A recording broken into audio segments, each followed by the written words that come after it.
I'm Sam Roberts of the New York Times, and welcome to the New York Times Close-Up. City University's William Helmreich must now be known as one of the world's great walkers.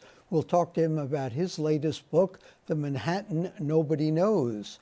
But first, former New York Times executive editor Jill Abramson. She writes about the business of news and the fight for facts in a timely new book, The Merchants of Truth. We are, of course, merchants of truth at the New York Times and other news organizations. If we don't sell what we write, we can't afford to support a staff that keeps printing it. In the course of this book, Jill, what did you learn about yourself, your own role as a reporter and an editor for the New York Times and the other places where you worked? What I learned about myself is how incredibly fortunate I was. The two papers that I spent most of my career at, and I guess I wouldn't now call the Times a paper, but were the Wall Street Journal, where I worked for almost 10 years, and then the Times, which are, news organizations that are large and doing well these days. They both have gone through cycles, from despair and all is lost to, signing up lots of new digital subscribers. But I mean, the news organizations that have resources like the Wall Street Journal, the New York Times, are fewer and fewer. What do we call it now, if not a paper? Paper is certainly news an anachronism. Organization. News organization. That's too clunky. We've got to come up with something else. This book, Nicholas Thompson in the New York Times Book Review said a damn good read. The Financial Times said lucid and insightful. One of the reviews had an interesting take on it, though. The ultimate irony that you at the Times were resisting breaking down that wall between business and news, and yet that seems to be the thing that is sort of saving the paper. How do you look at that? How do you reconcile that? Well, in the book, I write about that a bit and concede that maybe the ethical strictures that were so important to me and that separation between news and business, were not as applicable now, because in the digital world, I mean, what is design? What is technology? Which side? You know, the Times newsroom is now full of jobs that have the word audience development in it. Like, there are jobs I don't even understand. Yeah, so it's hard to figure out, are they journalism jobs? Are they business jobs? But I was, troubled by that when I was managing editor and then as executive editor. And, some of the new forms of making money, still seem to me to be a little fraught with possible conflicts, although there have been no scandals, obviously. But I was not a fan, and in the book I write about, of native advertising and sponsored conferences and that kind of thing. But they have both made a lot of money for the New York Times, and more than anything, I want the Times to survive and prosper. And that was the difficulty of the job I had, as I was constantly having to balance. How do we get a sense as to how much metrics drive the news judgment of the paper? We've got all these criteria, all these equations, all the time about who is looking at what story, which headline is driving the most readers.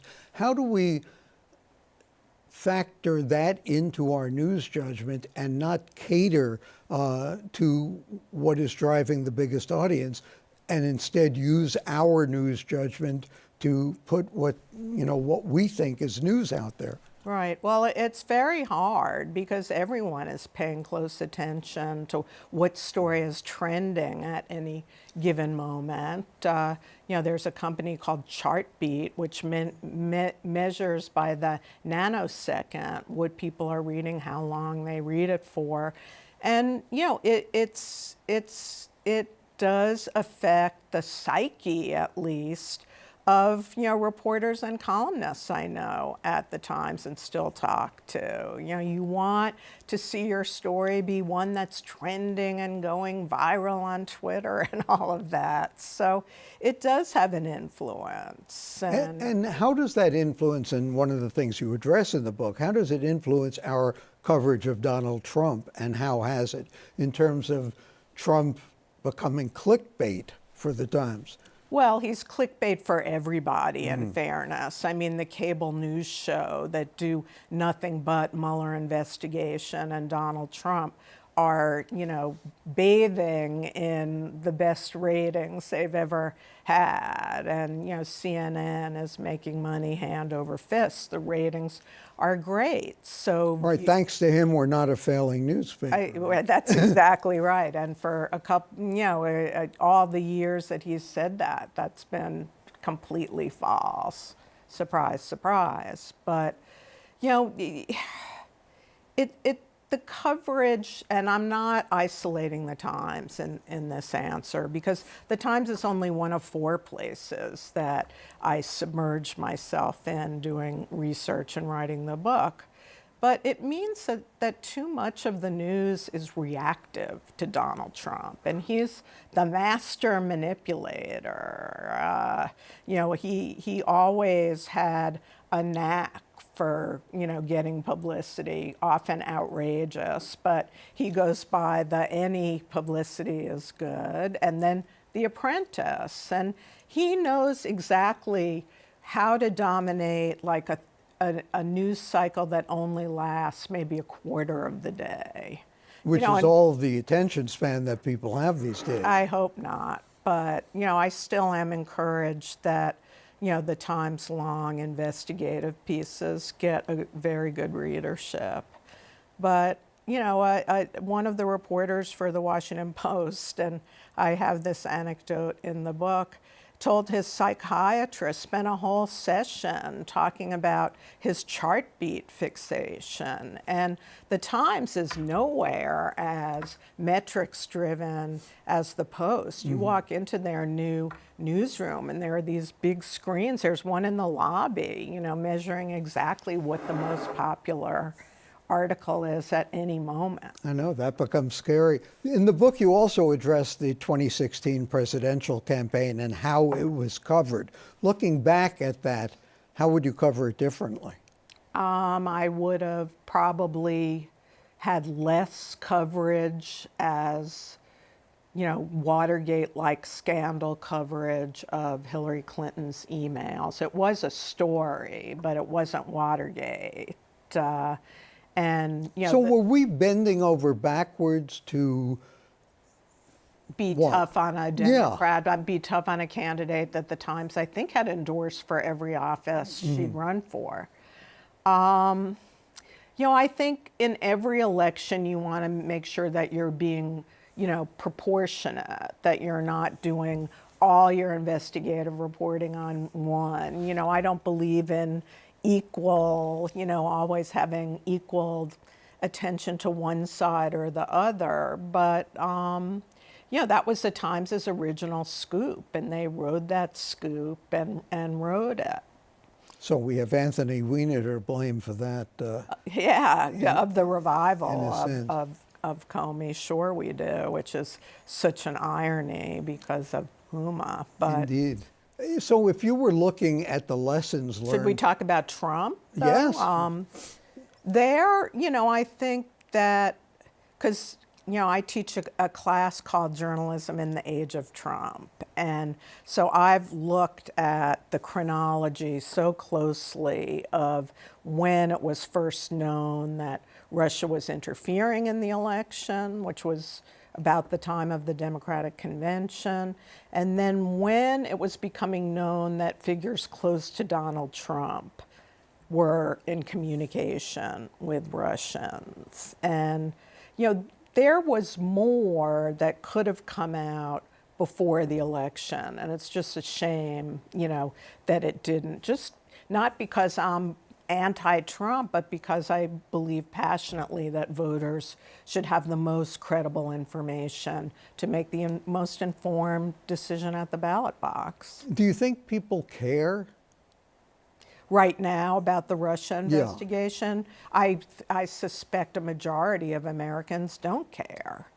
And, you know, it's a complicated investigation. I've had a hard time in my class, you know, keeping track. the concentric circles completely clear to the class. So if you look at the lessons of 2016 and want to apply them to the 2020 campaign, what would you do differently?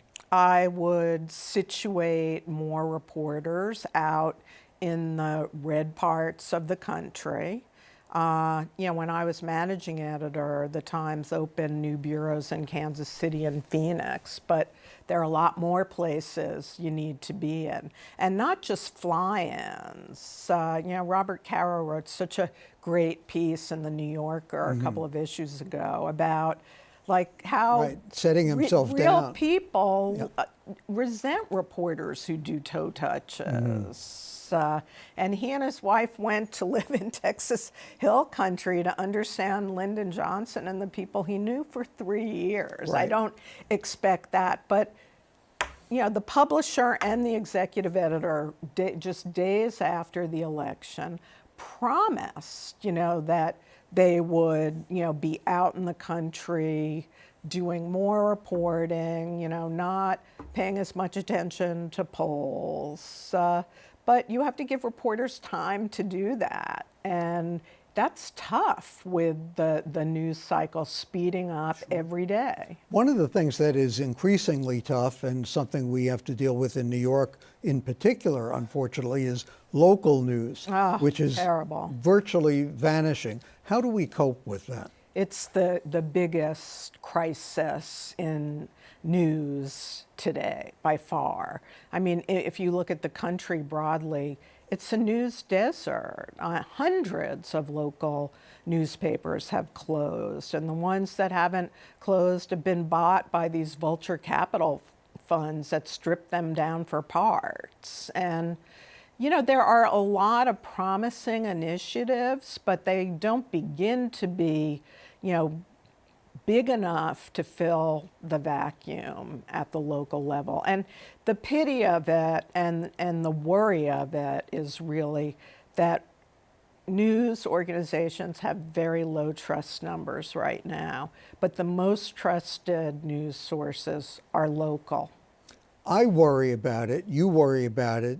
Do readers out there, assuming we can call them readers even, do citizens out there care about local news? Care enough to want somebody to provide it? Well, the problem is because advertising started disappearing more than a decade ago, their local paper declined in quality because they stopped doing accountability journalism, being the watchdog, and so you know, some of them were left as shells of what they were, and those are probably not missed. But there are, you know, some quality local papers left, usually family-owned. Right, like the New York Times, in fact. Merchants of Truth is the book by Jill Abramson, The Business of News and the Fight for Facts, a book that is very much worth reading. And coming up next, a discussion with William Helmreich.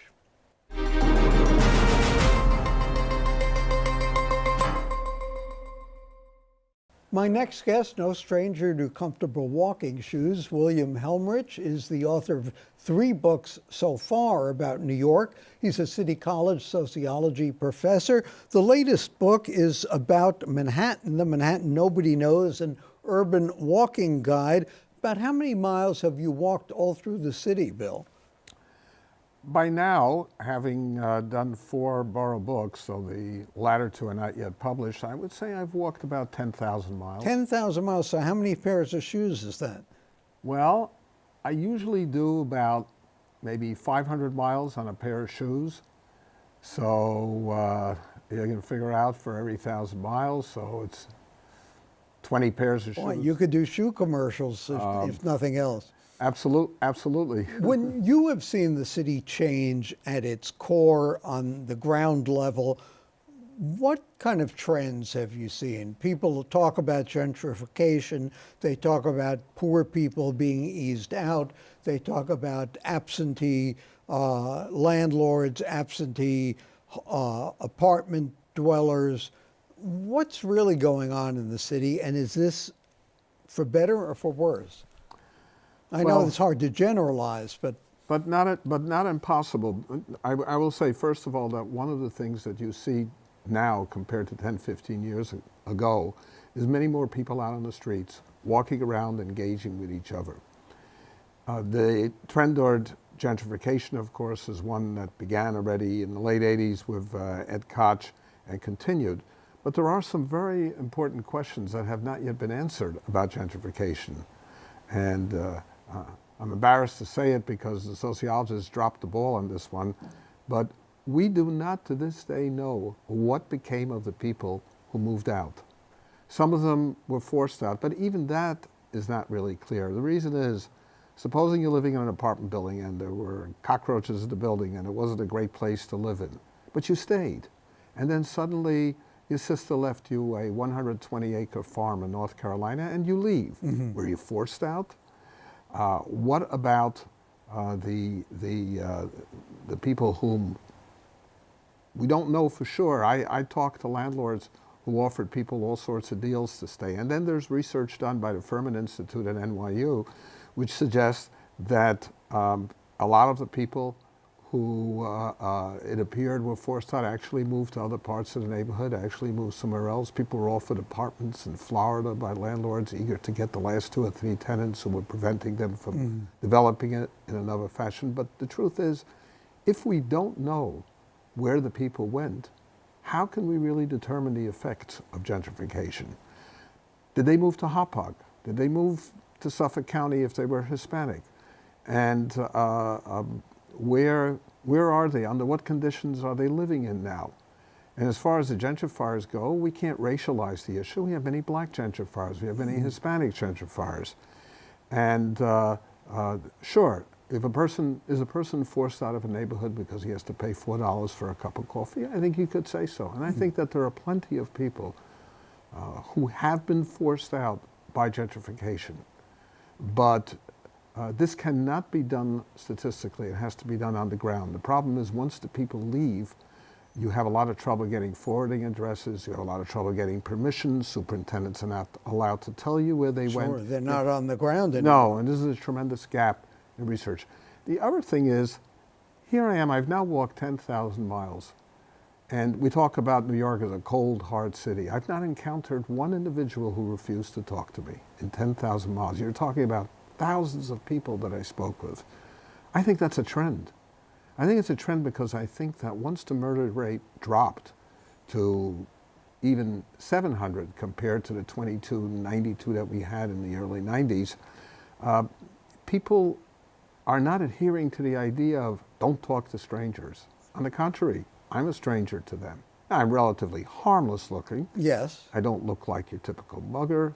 I'm not young, I don't have attitude, but you see, that's part of the reason I was able to get away with walking all these blocks. As I told people, somewhat half-jokingly, I'm not worth killing. Mm-hmm. If you're a gang member and you want to make a reputation, you don't kill somebody my age, you got to kill somebody younger. Yeah, someone threatening. Yeah. I only had one really difficult encounter in all the walks that I did. I was walking in Brooklyn, and I walked into a project. It was 11 a.m., and it was a cloudy day, and a teenager wearing sunglasses looked at me, and I gave him my usual, "How's it going, buddy? What's up?"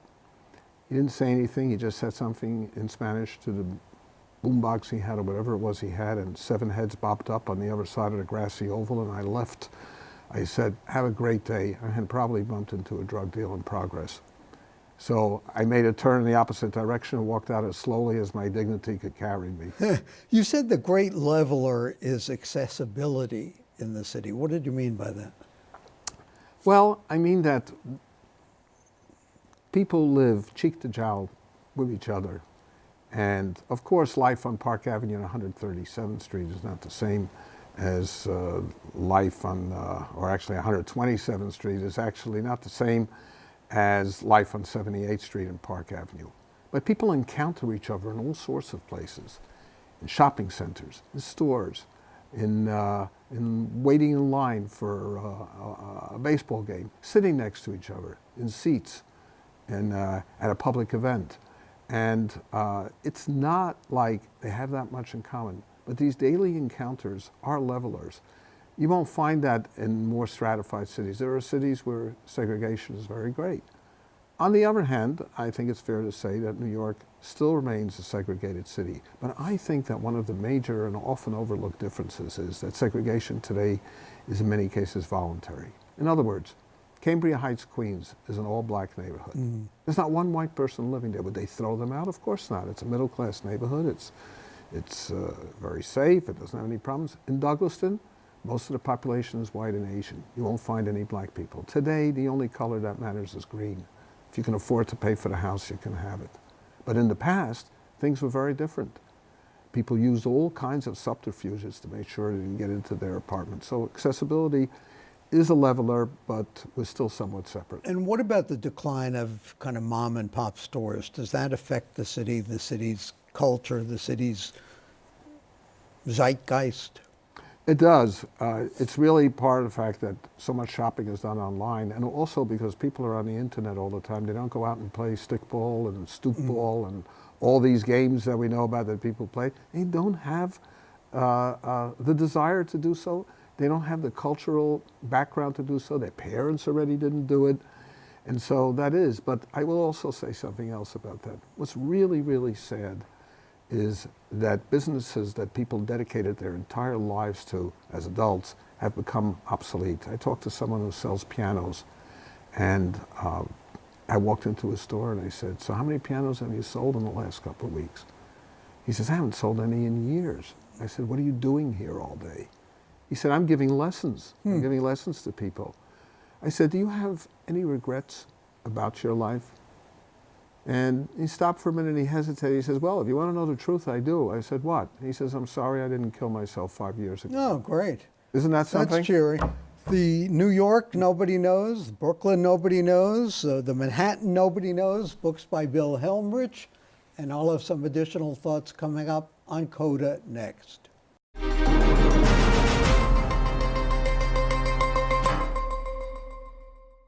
New York has many unheralded heroes, including municipal employees who take public service seriously and whom the public takes for granted. Among them is Stan Brezhnev.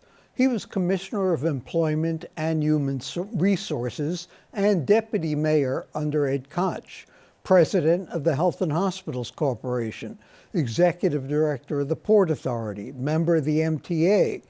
Most recently, Mayor de Blasio recruited him to rescue the city's housing authority. Who knows how many people had turned the job down before Brezhnev accepted the challenge of a mess that the mayor inherited but hasn't done much to fix. Prospects for improvement seemed hopeless.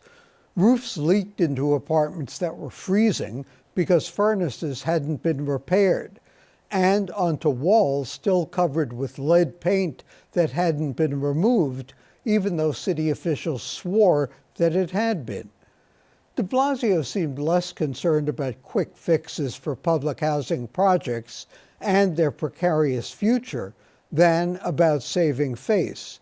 After all, how would it look if a progressive mayor, by his own account a proven manager, had to be bailed out by, of all people, the Trump administration's housing secretary? So de Blasio and Ben Carson struck a deal. It subjected the housing authority to federal oversight. In return, the city got nothing. Instead, the city was required to spend $2 billion over the next 5 years on repairs, despite its $32 billion capital budget deficit. This week, the city's independent budget office estimated that the repair budget won't be enough. Meanwhile, the White House recommended cutting the federal housing appropriation, which includes repairs, by 16%. And federal officials agreed to give the city 20 years to remove poisonous lead from a Bronx housing project where 98% of the apartments tested positive. When the deal between de Blasio and Ben Carson was announced, Stan Brezhnev did something that's rare in the realm of public officials. He refused to sign the agreement. He didn't make a grandstand play. He just quit. In response to a Times reporter's question, he said that no matter how the agreement was gussied up, it amounted to a receivership, but without any money or any other help from the federal government. His profile and courage ought to be a model for members of the MTA board. The Times has been running obituaries for people who we've overlooked. While they're still with us, let's not forget the city's heroes who might otherwise have gone unsung. For the New York Times and CUNY TV, I'm Sam Roberts.